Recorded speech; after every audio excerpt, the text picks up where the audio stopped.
जय हिंद। आपको पढ़ना नहीं है, पढ़ाना है। और आपका क्वेश्चन है पंचशील समझौता क्या है या पंचशील सिद्धांत क्या है। तो सबसे पहले आप ध्यान से पूर्वक के मेरी बात को सुनिएगा।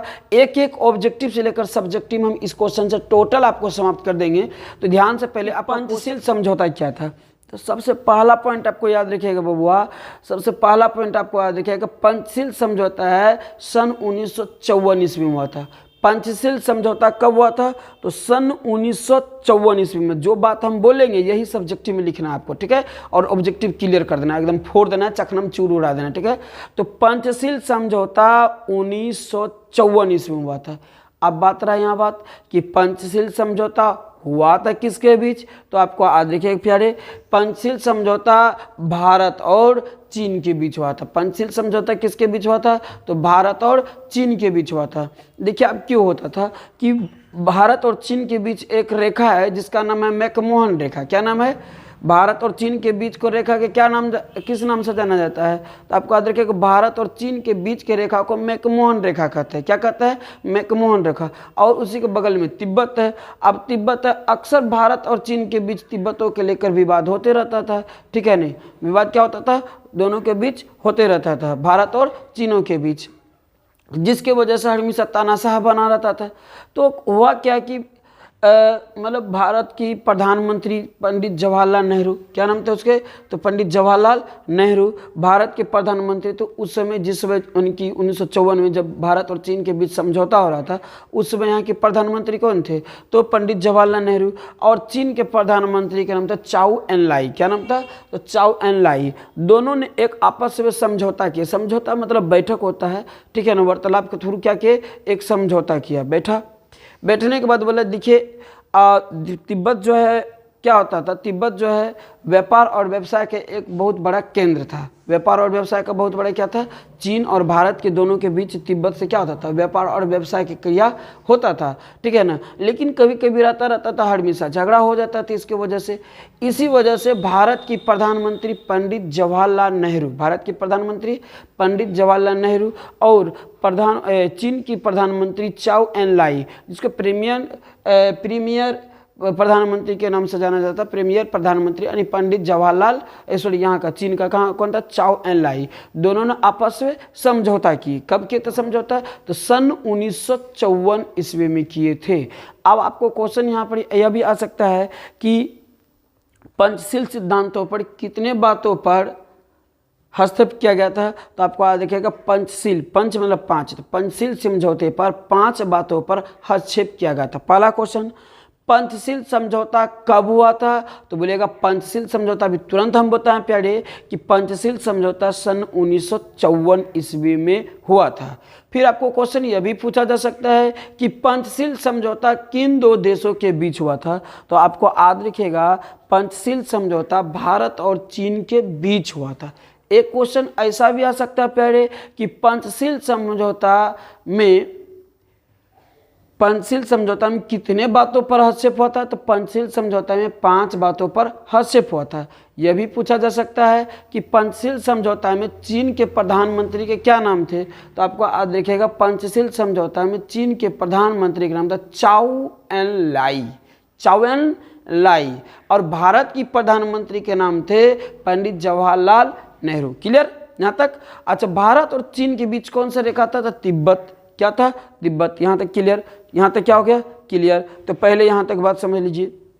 लिखना है पंचशील समझौता भारत और चीन के बीच सन 1954 ईस्वी में किया गया था। इस समझौते में दोनों देशों के प्रधानमंत्री, जैसे भारत के प्रधानमंत्री, उस समय भारत के प्रधानमंत्री पंडित जवाहरलाल नेहरू थे, जबकि चीन की प्रधानमंत्री चाउ एन लाई थे, ठीक है ना। दोनों ने अपने 5 सिद्धांतों के बातों पर हस्तक्षेप किया था। इस हस्तक्षेप का मुख्य वजह था कि भारत और चीन के बीच एक मैकमोहन रेखा है और पास से ही चीन का तिब्बत है, जो भारत और चीन का व्यापार और व्यवसाय का संबंधी का महत्वपूर्ण केंद्र रहा है। परंतु कई वजह से कभी कभी दोनों के बीच आपसी विवाद हुआ करते थे। इसलिए दोनों देशों के प्रधानमंत्री ने वार्तालाप मतलब होता है बात, वार्तालापों के द्वारा कुछ सिद्धांतों पर समझौता किए। अब देखिए क्या समझौता किए किस सिद्धांत पर, तो आपको 5 गो सिद्धांत आपको याद रखिएगा। किस सिद्धांत पर बात किए थे, तो आपको याद रखिएगा यहाँ पर कह रहा है कि विवाद के मुख्य वजह तो तिब्बत थे। विवाद के मुख्य वजह क्या था प्यारे, तो आपको याद रखिएगा विवाद के मुख्य वजह क्या थे, तो विवाद के मुख्य वजह तिब्बत था। क्या था, तिब्बत था।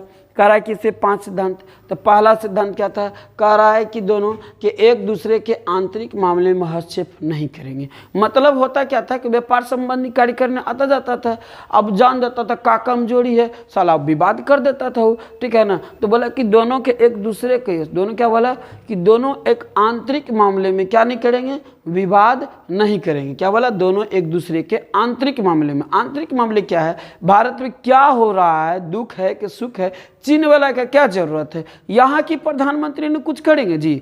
अब वो की कहता था, टपक जाता था, ठीक है, कभी कभी ये भी टपक जाता था। तो वजह क्या बोला कि देखिए दोनों जो है एक दूसरे के आंतरिक मामले में हस्तक्षेप नहीं करेंगे। पहला पॉइंट हुआ, ठीक है। दूसरा पॉइंट था कि समानता, मतलब समानता मतलब हम भी आपको उतनी ही इज्जत देंगे जितना हम आपसे इज्जत लेंगे, ठीक है। तो कल के समानता और पारस्परिक लाभ के सिद्धांत पर, ठीक है ना, दोनों के बीच उतने समझौता रहेगा, उतनी सिद्धांत रहेगा, ठीक है ना, समानता रहेगा। वो भी किसके आधार पर, तो पारस्परिक आपसी लाभ के सिद्धांत के आधार पर मैत्रीपूर्ण संबंधी बना रहेगा। कल के देखिए दोनों के बीच जो है मैत्रीपूर्ण संबंधी, मैत्री मतलब दोस्ती, मैत्री मतलब क्या होता है, दोस्ती, ठीक है ना, बना रहेगा। मैं भी आपको सम्मान देंगे और आप भी हमको उतना ही सम्मान देंगे। दूसरा बात ये था। तीसरा था कि एक दूसरे के प्रदेश पर आक्रमण नहीं करेंगे, ठीक है। आप जितना सा उतना में खुश रहिए, हम जितना में उतना में खुश रहेंगे, नहीं हम आप पे आक्रमण करेंगे ना आप मुझ पे आक्रमण करेंगे। फिर भी कभी कभी चीन है नटा बुट्टा इंसान है, कभी कभी भूल जाता है, ठीक है, आ जाता है, ठीक है, घसक जाता है, भारत के आदमी में दाब देता है, कांच करके पकड़ कर, वहाँ सैनिक जो वजह होता है क्या का फिर भाग जाता है, ठीक है। तो वहाँ पर लेकिन पंचशील समझौता पर क्या कहता है, इसी प्रकार की बात क्या कहता है कि एक दूसरे के प्रदेश पर आक्रमण नहीं करेंगे। लेकिन बहका बिल्ली कभी दूध पीने के लिए छोड़ा है भाई, नहीं ना। तो वही बात है, कभी कभी आ जाता है, लत भूखा खा लेता है, लेकिन ये पंचशील समझौता का उल्लंघन होता है। क्या होता है, उल्लंघन। तो पहला पॉइंट आपको रखेगा कि दोनों एक दूसरे के आंतरिक मामले में हस्तक्षेप नहीं करेंगे, पहला पॉइंट था। दूसरा था कि एक समानता और मैत्रीपूर्ण की भावना बनाए रखेंगे, समानता और मैत्रीपूर्ण की भावना क्या रखेंगे, आपसी बनाए रखेंगे। दूसरी पॉइंट था। तीसरा था कि दोनों एक दूसरे के देशों पर आक्रमण नहीं करेंगे, ना हम आप पे आक्रमण करेंगे ना आप मुझ पर आक्रमण करेंगे। ये था तीसरा पॉइंट, ठीक है। चौथा पॉइंट था कि एक दूसरे की प्रादेशिक अखंडता और सर्वोच्च, हम आपको भी अखंडता बनाए रखेंगे और आप भी हमारे अखंडता और पारस्परिक सम्मान की भावना बनाए रखेंगे। ना हम आपको तोड़ने के प्रयास करेंगे, ना ही आप मुझे तोड़ने के प्रयास करेंगे। ये किस सिद्धांत पर लगाया गया था, तो पंचशील सिद्धांत के आधार पर लिया गया था। अगली पॉइंट, 5वां पॉइंट सबसे महत्वपूर्ण पॉइंट लिया गया था, जो था कि शांतिपूर्ण सह अस्तित्व के सिद्धांत रखेंगे।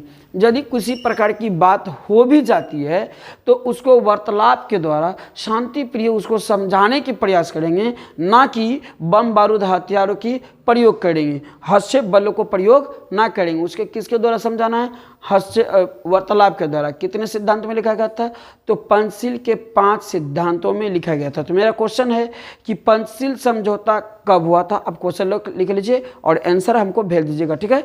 पंचशील समझौता कब हुआ था। दूसरी क्वेश्चन है कि पंचशील समझौता किन 2 देशों के बीच हुआ था। अगले क्वेश्चन है कि भारत के प्रधानमंत्री उस वक्त कौन थे और चीन के प्रधानमंत्री उस वक्त कौन थे। नेक्स्ट क्वेश्चन है कि